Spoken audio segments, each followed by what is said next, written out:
bien bonjour à toutes et à tous, c'est Karchanosif. Aujourd'hui on se retrouve pour le troisième épisode de Archosaur qui était censé non pas se baser sur un dinosaure ou un animal marin, mais plutôt sur une bête préhistorique. La créature que je vais traiter aujourd'hui est le Phorusrhacos. Donc son nom signifie porteur de loques.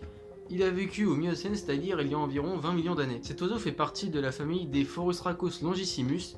Il pouvait mesurer entre 1,4 m et 2,5 m pour un poids d'environ 130 kg. Le Phorusrhacos vivait en Amérique du Sud et c'est notamment en Argentine que ses restes ont été découverts en 1887 par Ameghino, un paléontologue argentin. Il a découvert ses restes dans la formation de Santa Cruz. Malgré le fait qu'il ait des ailes, cet oiseau ne pouvait pas voler, mais ça ne l'a pas empêché de rester un des plus grands prédateurs de son époque. C'est pas pour rien que les paléontologues l'ont surnommé oiseau de terreur. Son arme la plus mortelle, c'est ses griffes, donc il en possédait 3 à chaque patte. Elles étaient aiguisées et utilisées comme des armes mortelles. Il possédait aussi un long cou comme vous pouvez le voir, et au bout on pouvait voir un crâne de 60 cm de long avec un bec crochu. Comme si c'était pas suffisant, il possédait aussi 2 griffes sur ses ailes dont on peut pas vraiment connaître l'utilité. Donc cet arsenal mortel était combiné à une vitesse pouvant aller de 50 à 70 km/h selon les estimations.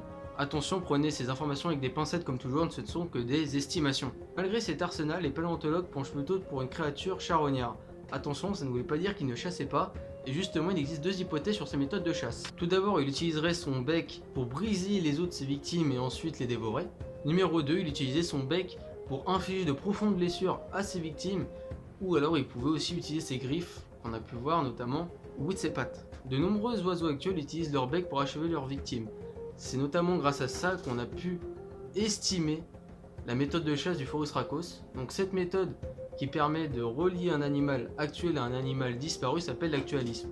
Je pense faire une vidéo dessus pour donner une définition précise de cette notion. Les plus proches parents de cet oiseau disparu sont les Cariamiformes, dont le représentant est le Cariama up.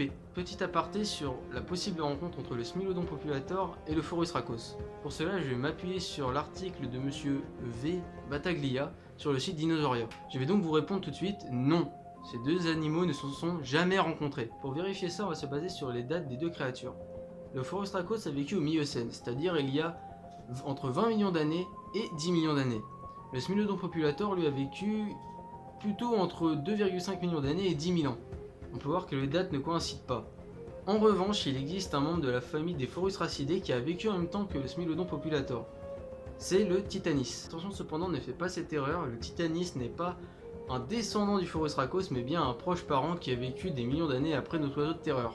Je pense faire une histoire sur ces notions de famille, d'ordre, de classe, qui est quand même assez compliqué à comprendre, mais pour ça je vous invite tout d'abord à aller voir la vidéo de Paléogie sur The Topman FR qui commence à aborder cette notion et qui l'explique quand même assez clairement. En conclusion, on peut dire que le Phorusrhacos a inspiré la terreur dans son époque. Mais néanmoins, il ne faut pas rejeter l'hypothèse d'un animal charognard. Son gabarit digne d'un tueur lui a valu l'énorme honneur d'être comparé au Smilodon populator, mais attention, comme on l'a vu, ils n'ont pas vécu à la même époque. Faites bien attention. Les oiseaux de sa famille ont hérité de ses caractéristiques pour arriver jusqu'au Cariama up qu'on a vu, qui habite maintenant en Amérique du Sud. Voilà pour cette vidéo, donc j'espère que l'éclairage qui est pas génial vous a pas gêné. C'est de la lumière naturelle, hein, je peux pas faire mieux, j'ai pas de lumière artificielle ou autre chose. Je vais essayer de corriger ça au montage, mais je vous promets rien. Je vais régler ça pour les prochaines vidéos. J'espère que vous voyez un petit peu que je m'améliore, mais bon, on n'est pas là pour parler de ça. J'espère que cette vidéo vous a plu, n'hésitez pas à la partager, à liker pour qu'elle soit vue et que mon travail entre guillemets soit un peu plus vu, ça me ferait très plaisir. Sur ce, moi je vous dis à plus dans un autre temps.